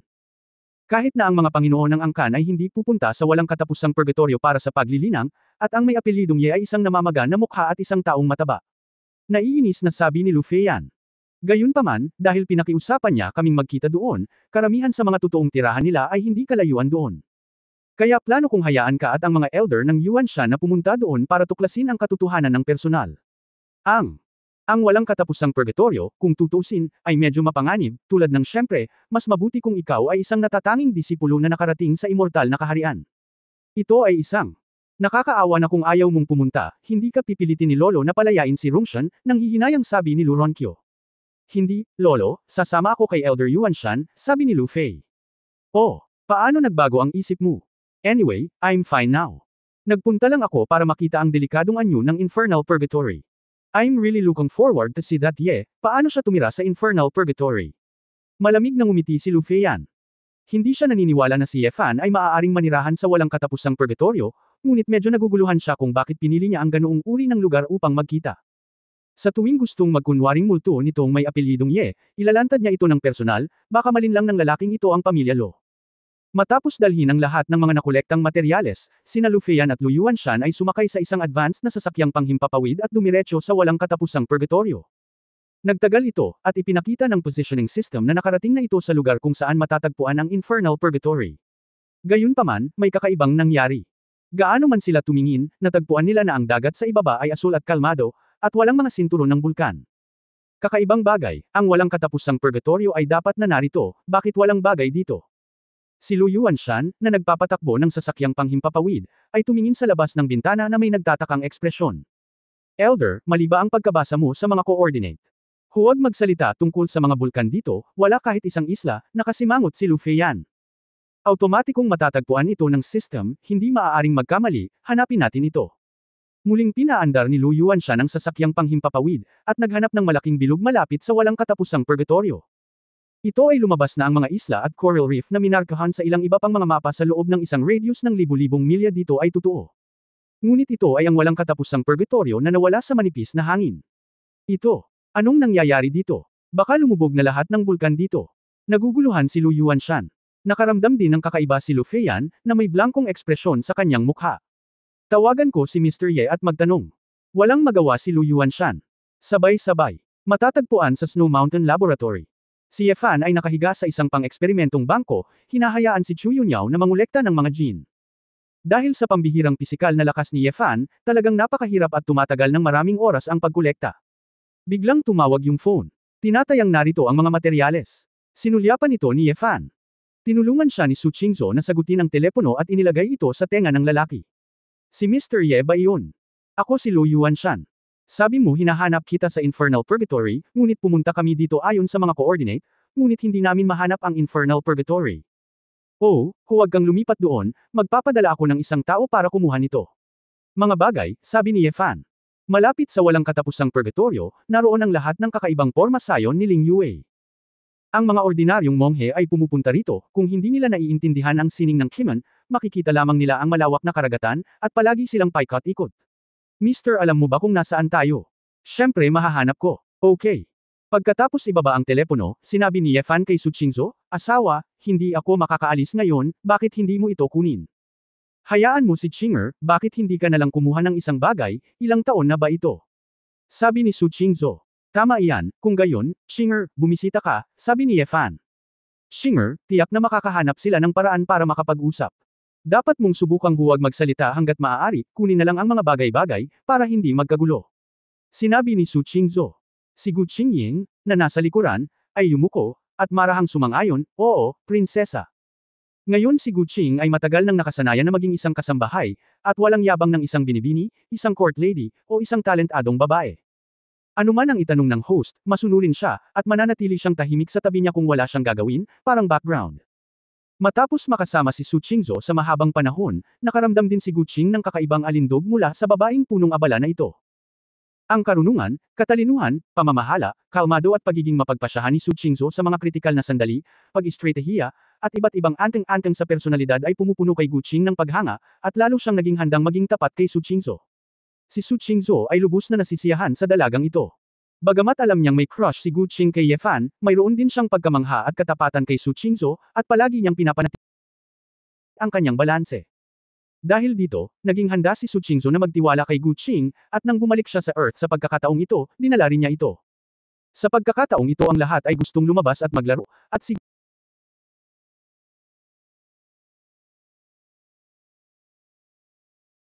Gu Qing ay natural na mausisa nang dumating siya sa bagong mundo. Ngunit si Su Qingzhou ay hindi umalis, kaya hindi siya umimik, nanatili lamang dito ng masunurin, nang walang kaunting reklamo, na lubos na nasiyahan kay Su Qingzhou. Pagkalabas ni Gu Qing, habang pinapaandar ang kagamitan, hindi sinasadyang nagtanong si Chu Yunyao, ang babaeng ito, si Gu Qing, ay napakagaling. Kailan mo siya hahayaan na dumaan sa kwarto? Kung maganda ang performance mo, natural na gagantimpalaan ko siya, ano ang kinalaman nito sa kwarto? Mahinang sabi ni Su Qingzhou. Bagaman hindi makapagsalita si Gu Qing tungkol sa kagandahan ng maraming bansa, ngunit halos hindi siya kwalipikado. Kung hindi mo na ito makontrol ng ilang tao, ano ang ginawa nila, hindi ka ba mas magagalit? Tanong ni Chu Yunyao. Ang magagandang mata ni Su Qingzhou ay damapo sa lalaking nakahiga sa entablado, na nagpapakita ng malamig na liwanag. Talaga, may nagbanggit sa'yo na hindi na niya kayang hawakan. Gustong umiyak ni Ye Fan ng walang luha, asawa, huwag makinig sa kalokohan ni Yunyao, wala akong sinabi. Wuho. Gatlang Gitling. Bago siya matapos magsalita, nagmanipula si Chu Yunyao ng isang espesyal na karayom at tinusok ang katawan ni Ye Fan. Napasigaw si Ye Fan sa sakit. Hindi magandang bagay na sanayin ng husto ang iyong katawan. Kung maglabas ka ng isang bagay, magdurusa ka. Malawak na asol na dagat at langit. Naiinip na naghintay si Lu Feiyan pagkatapos tumawag si Lu Yuanshan.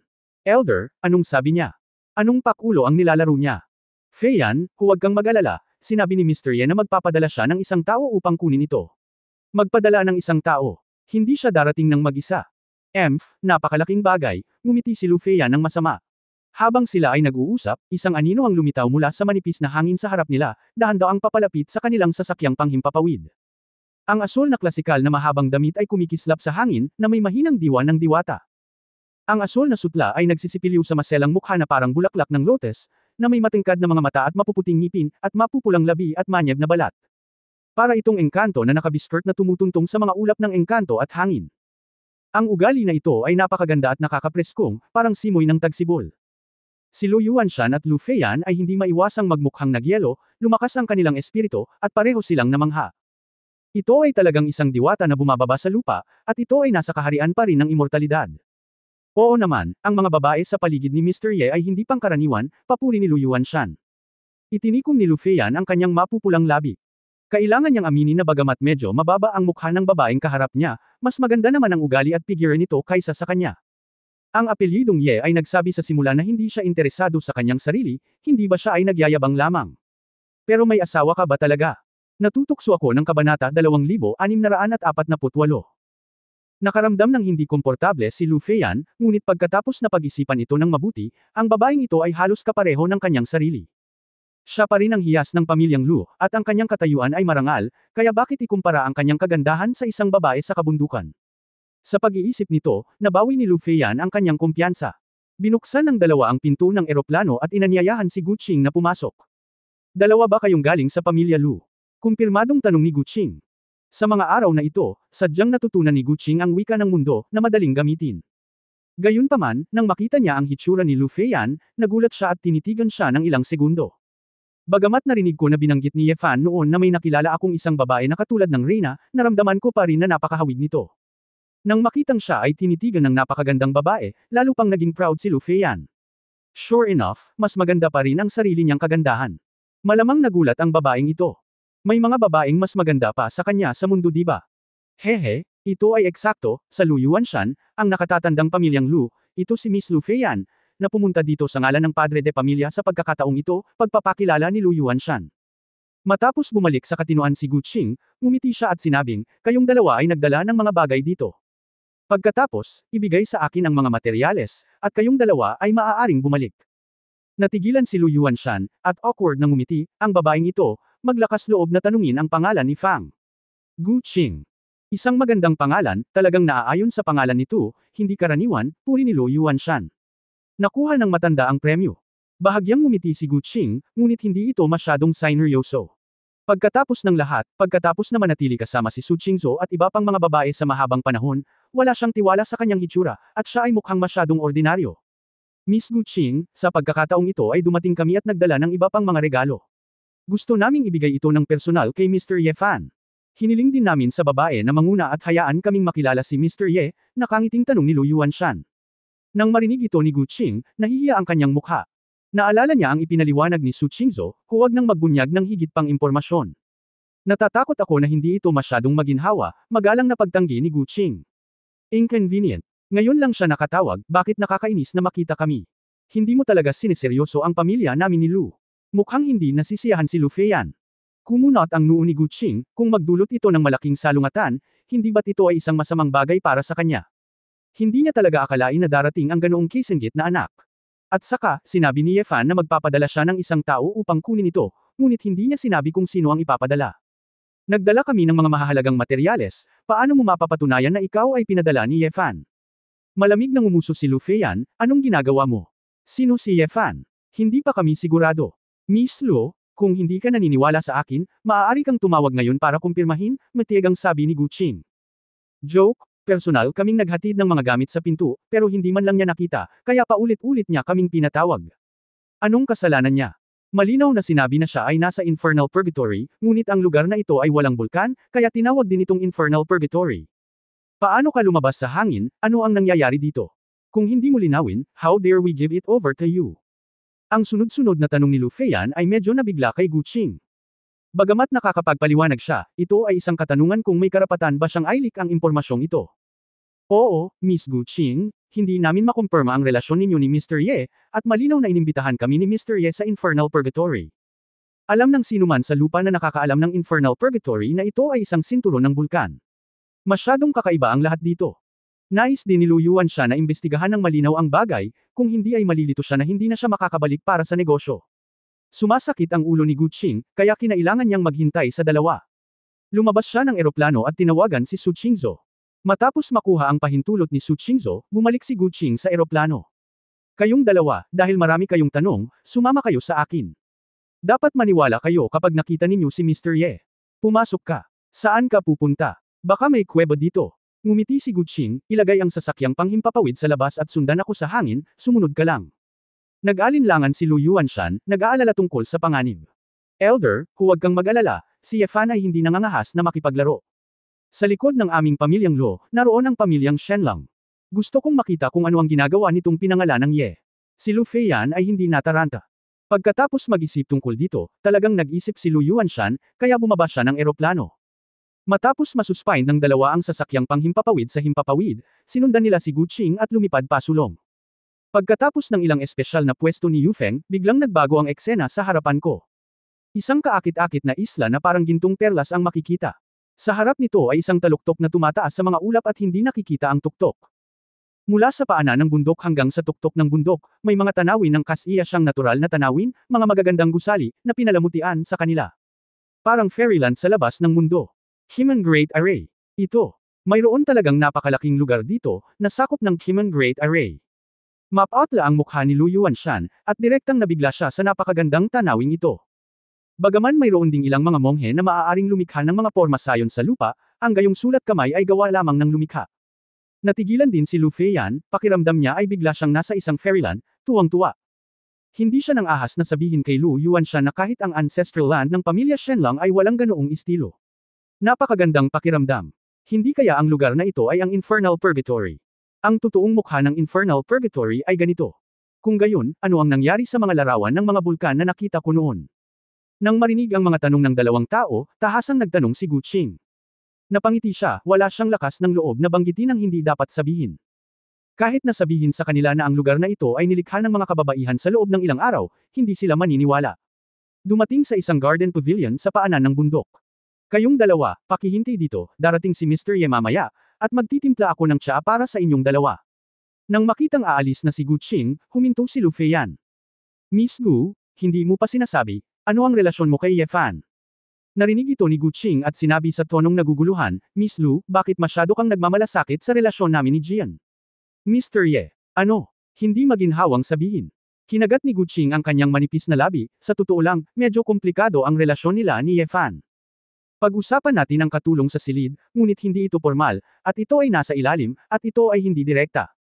Mayroon pa ring ilang gusot sa pagitan ng dalawa, mga tagahanga at mga bagay na sinasamba. Parang hindi tama. Malinaw na nakita ni Lu Feiyan ang kanyang mukha at sinabing, Miss Gu, huwag kang mag-alala, hindi ako makikipagtalo sa iyo. Kahit na tinitigan niya ako nung nakita niya ako nung araw na yon. Sa ilang sandali, ngunit ako, si Lu Feiyan, ay hindi basta-basta na tao. Nakikita kita. Ngayon ko lang nakita na maganda ka at may ugali. Kung ikukumpara sa tatlong babaeng kasama niya noong araw na iyon, iba talaga. Isang antas. Kaya sana maimulat mo ang iyong mga mata para makakita ng malinaw, huwag kang magpalinlang sa kung anong kalahating pusong lalaki. Natarante si Guqing at hindi alam kung ano ang sinasabi ni Lu Feiyan. Alam niyang may hindi pagkakaunawaan, pero ano ang kinalaman nito sa kanyang kasambahay? Wala man lang siyang qualifications para magselos, so anong pinagsasabi mo na niloloko ka? Kinailangan ni Guqing na nag-aatubili na itinikom ang kanyang mga labi at ngumiti, at pagkatapos ay nagtungo upang gumawa ng tsaa. Feiyan, napansin mo ba na ang espiritual na enerhiya dito ay napakakapal? Ito ay isang banal na lugar para sa paglilinang. Binigyang pansin ni Lu Yuanshan ang aspetong ito. Totoo, dito. Maaaring ito ay walang katapusang purgatorio, nakatagpulang ng ilang pagbabago, at pagkatapos ay inookupahan nitong may apelidong Ye, hula ni Lu Feiyan. Oo, imposible para sa mga tao na gawing ganoong eksena ang purgatorio, ngunit ang kakaibang porma sayo na ito ay pambihira rin, bumantong hininga si Lu Yuanshan. Hoy kuya, napansin mo ba? Ngayon lang tayo pumunta dito, at wala tayong nakitang tao sa daan, kahit maraming bahay dito, ito ay isang lupang walang may-ari. Ang taong ito ay sumasakop sa isang mahalagang lupain, ngunit siya ay mapalad, hayaan siyang pumasok muna sa lugar na ito. Tiyak na hindi sa kanya ang lugar na ito noon. Dahil sa pagkakonsensya niya kaya siya natakot na matuklasan namin, kaya nagkunwari siyang misteryoso at hindi kami papasukin. Ngumisi si Lu Feiyan. Pero kung gusto talaga ni Ye Fan na magtago, bakit niya tayo pinayagan na pumunta dito? Naguguluhan si Lu Yuanshan. Paano niya naisip na kailangan namin siyang puntahan, at baka may ideya siyang magpakitang gilas, na iniisip na hahangaan namin siya ng kaunti. May posibilidad din na ang kanyang uri ng erotikong, karamihan sa kanila ay gustong gumamit ng isang piraso ng lupa, pumunta para matukso ako, nakangiting sabi ni Lu Feiyan. Si Lu Yuanshan ay mukhang natigilan at tumanggo bilang pagsang-ayon.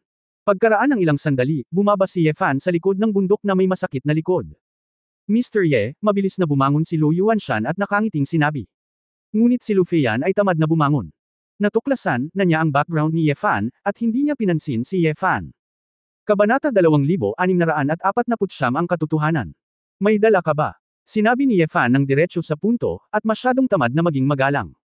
Oo, lahat ng tatlong materyales ay nasa space bag na ito. Espesyal ding inihanda ng may-ari ang ilang maliliit na regalo. Sana hindi ito magustuhan ni Mr. Ye. Kinuha ni Ye Fan ang space bag at tiningnan ang laman. Matapos kumpirmahin na walang problema, tumanggo si Ye Fan. Okay, wala nang iba, let's go. Hindi binalak ni Ye Fan na magkaroon ng malalim na pagkakaibigan sa pamilya Lu, kaya ayaw niyang makipag-usap sa kanila nang walang kaparirikon. Nang makitang papaalisin na ni Ye Fan ang mga bisita, natigilan si Lu Yuanshan, habang malamig na sumulyap si Lu Feiyan. Hindi ko talaga alam ang etiquette. We came all the way to give things, just rushing US away. Ngumisi si Lu Feiyan. Bakit, gusto mo bang mag-overnight? Nagtataka si Ye Fan. Napangiti si Lu Yuanshan, ngunit nakaramdam siya ng kaunting galit sa kanyang puso. Malinaw na hindi nito siniseryoso ang kanilang pamilyang Lu. Basic etiquette, kaunting courtesy at isang tasa ng tsaa, hindi pa ba sapat? Sa tingin mo ba ay hindi qualified silang dalawa na mag-entertain? Makitid ang isip, immoral at walang kakayahan, kaya naman guilty ka, natatakot ka bang ma-inlove tayo sa lugar na ito at manatili dito? Naiinis na sabi ni Lu Feiyan. Medyo naguluhan si Ye Fan, saan nanggaling ang babaeng ito sa napakaraming kalokohan. Kung siya ay may tyrannical temper noong bata pa siya, malamang gusto niyang patayin ang babaeng ito na hindi maipaliwanag na maingay. Sa oras na ito, lumapit si Guqing na may dalang tasa ng tsaa. Nang makita ito, sinabi ni Ye Fan, kung gayon, Xinger, ay gawa mo sila ng tsaa at ipadala sila. Hindi na kailangan. Ang babaeng ito ay hindi pangkaraniwan. Lumingon si Lu Feiyan. Kung hindi ka uminom nito, huwag mo itong inumin, Xinger, hindi mo kailangang gumawa ng tsaa, hayaan mo sila. Si Ye Fan ay masyadong tamad na sumagot. Nang marinig ito, natigilan si Guqing saglit, ngunit hindi na siya nagtanong pa, at masunurin siyang sinunod ang utos. Kayong dalawa, mangyaring sumama sa akin, at ibabalik ko kayo sa eroplano. Nang makitang napakamasunurin ni Gu Qing, naramdaman ni Lu Feiyan na hindi siya katumbas ng halaga. Lalo pang hindi kumbinsido, bakit kaya ng ganitong uri ng tao na sumunod kay Gu Qing. Miss Gu, sa iyong hitsura at paglilinang, hindi mo na kailangang sundin ang ganitong uri ng tao. Pinapayuhan ko na iwanan mo siya sa lalong madaling panahon at pumili ng isang lalaki na karapat-dapat para sa iyo. Tumawa si Lu Feiyan at binigyan ng patagilid na tingin si Ye Fan. Si Gu Qing ay natigilan, ang kanyang mukha ay namutla sa takot, gaano kalakas ang loob ng babaeng ito na saktan ng husto ang Sword God. Pagkatapos ng maraming pagsubok at paghihirap, nakuha niya ang tiwala ni Ye Fan at ng kanyang asawa at nagawang manatili sa tabi ng Sword God. Ang sinabi ng babaeng ito ay parang itinulak siya sa hukay ng apoy. Paano kung mali ang pagkakaintindi ng inyong kamahalan na Sword God? Shut up! Miss Lu, wala akong hinaing sa iyo, bakit gusto mo akong saktan? Malamig na tanong ni Gu Qing. Sumimangot si Ye Fan, Shinger, ano ang sinabi mo sa kanya? Umiling si Gu Qing sa takot, hindi. Wala talaga akong sinabi. Lahat ito ay kalokohan ni Miss Lu. Miss Gu, mayroon kang anong uri ng hawakan ang nasa kanyang mga kamay? Bakit kailangan mong ipagkatiwala ang iyong sarili sa kanya? Inisip ni Lu Feiyan ang posibilidad ng maraming minuto. Italaga ang iyong sarili sa akin. Sumimangot si Ye Fan, Shinger, ano ang sinabi mo sa kanya? Ay, hindi ko alam, wala akong sinabi. Halos umiyak si Gu Qing. Malamig na sumangot si Lu Feiyan, takot sa mga babae, anong klaseng lalaki kayo? Tumahimik ka. Hindi na nakayanan ni Gu Qing, at malamig na pinagalitan si Lu Feiyan. Miss Lu, umalis ka na agad. Ayaw na kitang makita. Saglit na natigilan si Lu Feiyan, at pagkatapos ay galit na sinabi niya, Gu Qing, hindi mo talaga alam kung ano ang mali, alam mo ba kung sino kami? Binibigyan kita ng pagkakataong makaalis sa fire pit, magpakasal ka sa ganitong klaseng lalaki, para kang bulaklak sa dumi ng baka. Sandali. Lumubog ang mukha ni Ye Fan at sumabad siya. Si Gu Qing ay kasambahay ng aking asawa, bakit niya ako pinakasalan?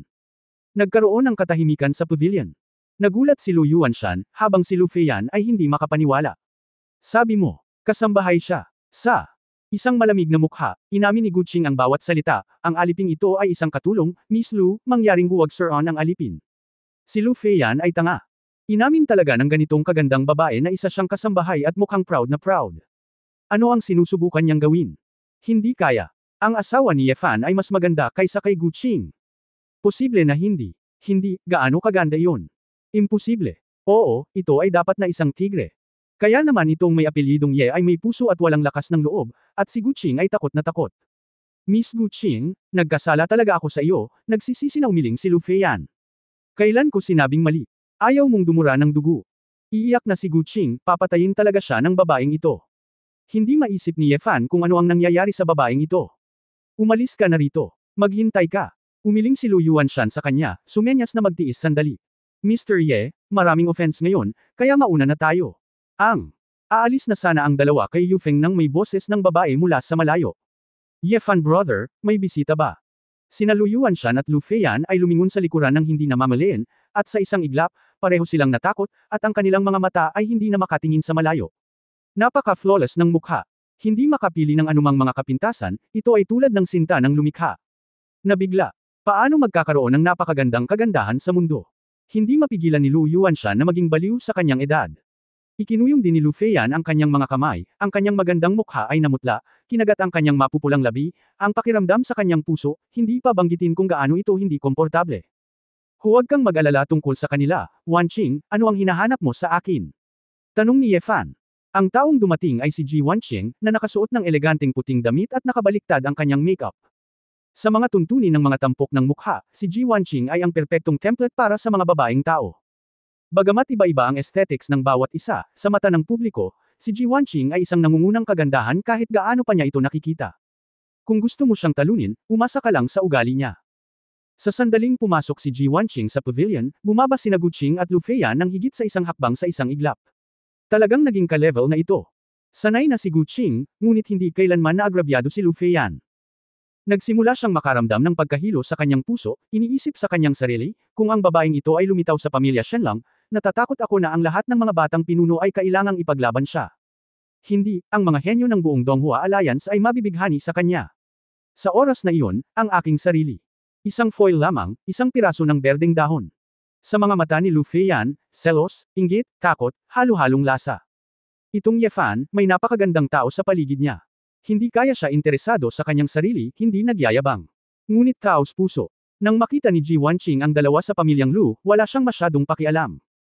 Kung tutusin, nakapag-cultivate na siya sa langit, kaya paano niya mapapahalagahan ang dalawang tao sa immortal na kaharian? Sa isang lugar sa dagat sa silangan, may tumutubo na spirit grass. Ngayon lang namin ito nakita ni Sister Ayer. Hindi pa kami gaanong magkakilala. Gusto kong hanapin si Brother Yefan, maaari kang pumunta at tingnan. Espiritual na damo. Mukhang mayroon talagang maraming espiritual na enerhiya dito. Napakaliit ng oras para tumubo ang espiritual na damo, nakangiting sabi ni Yefan. Oo, dapat ay dahil masyadong matindi ang aktibidad ng bulkan noon kaya hindi na ito lumaki. Ngayon ay ayos na, ang kapaligiran ay angkop para sa paglago, at sa sandaling magtipon ang makalangit na asensya, natural na parami ng parami ang mga espiritu. Mahinahong ngumiti si Ji Wanqing. Biglang bumalik sa katinoan ng dalawa sa pamilya Lo. Ang espiritu damo ay lumago sa sarili nitong. Ito ang lingro na makikita lamang sa tuktok na kuweba. At saka, base sa mga salita ni Yefan at ng dalawa, talagang kagagaling lang nila dito. Nagkatinginan sina Lu Yuanshan at Lu Feiyan at nagkaintindihan. Oo naman, ito ay isang pamilya na naligaw sa paraiso at naging isang nouveau riche. Sa walang katapusang purgatorio na ito, ang langit at ang lupa ay nagkataong nagbago, at sila ay nahuli ng mga ito. Kabanata 2650 Hindi karapat-dapat. Tara na at tingnan natin. Kung ito ay isang magandang bagay, pagkatapos ay protektahan ito at linangin ito, sabi ni Yefan. Ang dalawa sa pamilyang Lu ay nanatiling tahimik, na nagpapanggap na walang nangyari, at sumunod na magkasama. Please umalis ka na. Umakyat si Guqing para pigilan siya. Guqing, isa kang kasambahay, hindi ka pipigilan ng iyong mga amo, bakit mo kami pipigilan? Tumaas ang kilay ni Lu Feiyan. Ako, hindi nakaimik si Guqing. Hehe, Miss Gu, magkakaroon lang kami ng mahabang karanasan, at aalis kami pagkatapos basahin ito, nakangiting sabi ni Lu Yuanshan. Tumingin si Guqing sa likod at nakitang tila walang pakialam si Yefan, kaya kinailangan niyang palayain sila. Natural, hindi sineseryoso ni Yefan ang pamilya Lu. Nais lamang niyang makita kung mayroong isang espiritual na damo na maaaring maging kapaki-pakinabang para sa paggamot ng kanyang anak na babae, iyon ay magiging mahusay. Matapos makarating sa isang lugar ng dagat sa silangan, napansin ko talaga na mayroong isang maliit na lugar sa dagat kung saan mayroong maraming espiritual na enerhiya. Sa ilalim ng dagat, mayroong isang maliit na nakalubog na isla na bahura, at doon tumutubo ang ilang pulang-pula, kulay pilak na kulay abo na halo na damo, may mga daan-daang mga ito, na umuugoy sa tubig dagat. Binalot ng particle shield ang buong maliit na isla ng bahura at pansamantalang pinrotektahan ito. Red flame grass. Nang makita ang mga spirit grass na ito, unang bumulala si Lu Yuanshan, ang kanyang mga mata ay nagniningning ng maliwanag. Tuwang-tuwa rin si Lu Feiyan, Elder, ito ang scarlet flame grass. Iyong uri ng espiritual na damo na maaaring mapabuti ang kahusayan sa pagsipsip ng lahat ng spiritual chi. Tulong, makuha ang 2 beses ang resulta sa kalahati ng pagsisikap. Ang presyo sa merkado ng damong ito ay dapat na ilang milyon, tama ba? Ang susi ay kailangan mong bilhin ito, ngunit maaaring wala ito doon, bamaantong hininga si Lu Yuanshan. Narinig ni Ji Wanqing na ang dalawa ay namangha, at nag-aalangan na tinanong si Yefan, Brother Yefan, ganoon ba talaga kasarap ang damong ito? Nagkibit balikat si Yefan, normal lang, ang damo na tumutubo sa loob ng ilang araw, maganda ba? Saan pupunta? Hindi hinahamak ni Yefan ang ganitong uri ng espiritual na damo. Sa Valley of Thousand Flowers, ito ay isang damo. General. Nakakahiya namang pahayag. Ngumisi si Lu Feiyan, ngunit naramdaman na talagang maipagyayabang ni Yefan. Sa sandaling ito, isang madilim na figure ang lumangoy mula sa hindi kalayuan. Parang clumsy, pero napakabilis, nag-surf sa mga alon. Si Momo ay naging kasing laki ng isang kotse, karga-karga sina Xiaozi at Tang Yuan sa kanyang likod. Iniunat ni Tang Yuan ang kanyang leeg, na wala man lang siya, at sumigaw ng, "Aw-aw," na parang ang target ay ang spirit grass. Ngumiti si Yefan, talagang natagpuan ng sloth bear na ito. Ito ba?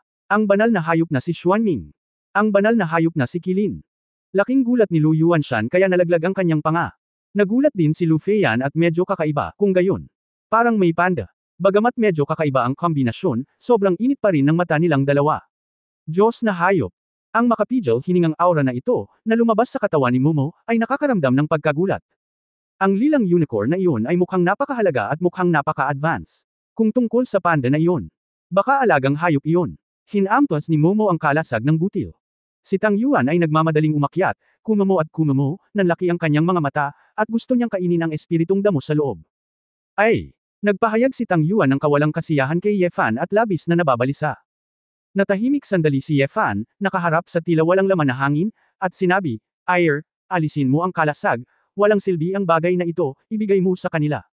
Ang dalawa sa pamilya Lu ay nalito sandali, sino ang kausap ni Ye Fan? Biglang, sa ere, lumitaw ang isang nakaka-suffocating figure na nagpatigas sa kanila. Ang amber na buhok, ang mukha na parang anghel, ang kaaya-ayang figure, at ang marangal na ugali na lumabas sa mga buto ay nagpapalilim pa kay Ji Wanqing. Naramdaman ni Lu Feiyan na ang kanyang tiwala sa sarili mula pagkabata hanggang pagtanda ay nayanig sa sandaling ito. Palagi niyang iniisip na siya ay isang nangungunang kagandahan. Ngunit hanggang ngayon, hindi niya maiwasang magduda. Kung ikukumpara kay Ji Wanqing, may pagkakataon pa rin siyang linlangan siya sa mga tuntunin ng ugali, at sa harap ni Ai. Mawalan siya ng pag-asa. Paanong may nagniningning na babae sa mundong ito na walang nang ahas na tingnan? Bukod dito, sa paghusga mula sa katotohanan na ang babaeng ito ay maaaring itago ang kanyang cultivation base at hininga, at hindi napapansin ng mga ito, ang kanyang cultivation base ay tiyak na wala sa ilalim nila. Tila medyo hindi nasisiyahan si Ai sa kanyang mukha, at nang marinig niya ang mga salita ni Ye Fan, huminga siya ng mahina, ngunit tinanggal pa rin niya ang kalasag. Ang mga dumpling ay direktang nahulog sa dayami, at tuwang-tuwang nagsimulang hilahin ang mga damo. Tumalon din si Xiao Zi, at kasama si Momo, nagsimulang mangginain. Ang mga damong ito ay talagang ang pinakamahusay para kay Xiao Zi, ngunit para sa unicorn ng hayop, ang damong ito ay masyadong mababa ang antas. Mr. Ye, anong ginagawa mo? Ito ay mga pulang apoy na damo. Si Lu Yuanshan ay bumalik sa kanyang katinuan at hindi napigil ang sumigaw, ang kanyang puso ay dumudugo. Hindi ito sanggol, walang pakialam na sabi ni Ye Fan. Paglabag. Lalong naging sigurado si Lu Feiyan, dapat ay isang nouveau-riche ang taong ito. Malamang kasama niya ang mga babaeng ito para samantalahin siya, o para makita siyang tanga at mapanlinlang. Sumulyap si Ai kay Lu Feiyan at sinabing, ito ang babaeng sinabi mo noong nakaraan. Naalala niya na sinabi ni Ye Fan na isang babae ang kamukha ni Luo Feiyan, ngunit hindi pa nakita ni Ai si Luo Feiyan. Tumango si Ye Fan, oo. Nang marinig ito ni Lu Feiyan, bumalik ang kumpiyansang nawala sa kanya. Pagkabalik niya, binanggit pa niya ang sarili niya. Sure enough, hindi niya talaga nakakalimutan ang sarili niya. Siguro dahil marami akong puso, at hindi naman ako masama, pero masyado lang akong demanding sa sarili ko. Oh, hindi masama, mahinang sabi ni Ai. Oo, kung narinig ni Lu Feiyan ang ganitong uri ng pagsusuri noon, tiyak na may itim siya. Ngunit sa narinig mula sa bibig ni Ai, naramdaman ni Lu Feiyan na siya ay lubos na nasisiyahan. Umakyat si Ye Fan para pakiusapan, at nagtanong, Baby Ai, hindi ka ba masaya? Sino ang nagpagalit sa iyo? Bakit ka nagtatago sa akin? Napalingon si Ai at walang pakialam na sinabi. Hindi, ayos lang ako. Naisip ito ni Ye Fan, tinatayang lahat ng babae ay lumabas na namimili, ngunit dahil sila ni Xiao Waisu ay wala sa tamang landas, hindi siya maaaring lumabas ng magkasama. Ai, matagal na tayong hindi lumalabas ng mag-isa, bakit hindi tayo mamasyal? Tanong ni Ye Fan, may oras ka ba? Bakas sa mga mata ni Ai ang kagalakan, ngunit natatakot siyang maantala ang paggamot ni Tuan Chun. Ang aking negosyo ay tapos na pansamantala, maaari na akong lumabas, sabi ni Ye Fan na may kagalakan. Oo. Matamis na ngumiti si Ai, hinagis ang sarili sa mga bisig ng lalaki, at nag-alok ng matamis na halik. Tuwang-tuwa si Elle, hayaan ang grupo ng mga plastic sisterhood women na maglaro ng mag-isa. Sabi ko magdala ka ng kandila at hindi ako. Sinasamahan ako ng asawa ko na mag-shopping mag-isa. Tumingin si Lu Feiyan sa napakaranggal at nakamamanghang dilag, talagang niyakap niya ito, na may mukha na puno ng pagmamahal at pagmamahal, hindi niya maiwasang mapatulala muli. Hindi kaya. Ang magandang babaeng ito na nasa buong bansa ay talagang mahal si Ye Fan. Paano kaya yun? Ang bastos na walang alam.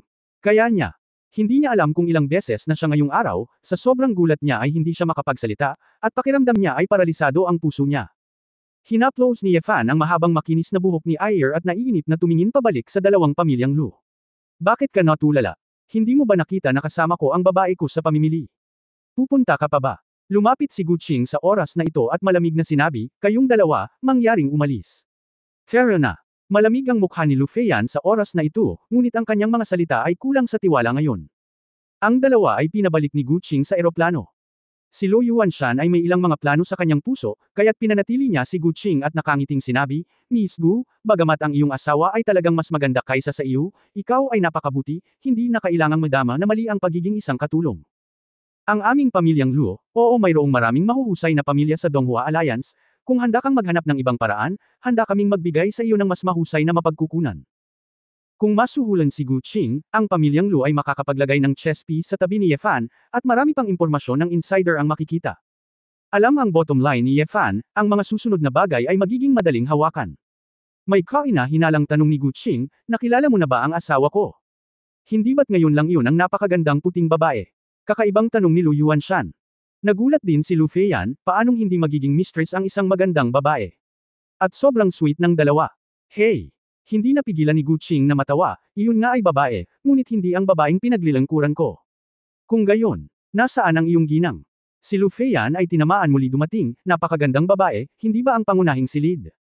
Ano ang hitsura ng pangunahing silid? May mas magandang babae pa ba sa mundo? Magulo si Lu Feiyan. Napangiti si Guqing ng nakakainsulto, syempre, may importanteng gagawin ang asawa ko. With all due respect, hindi ka karapat-dapat sa asawa ko, kaya lumabas ka para aliwin ako ng personal. Ikaw. Namumula sa galit ang mukha ni Lu Fei, puno ang kanyang bagas sa sabog na. Pagtatapos ng kabanatang ito. For more updates, click on the notification bell.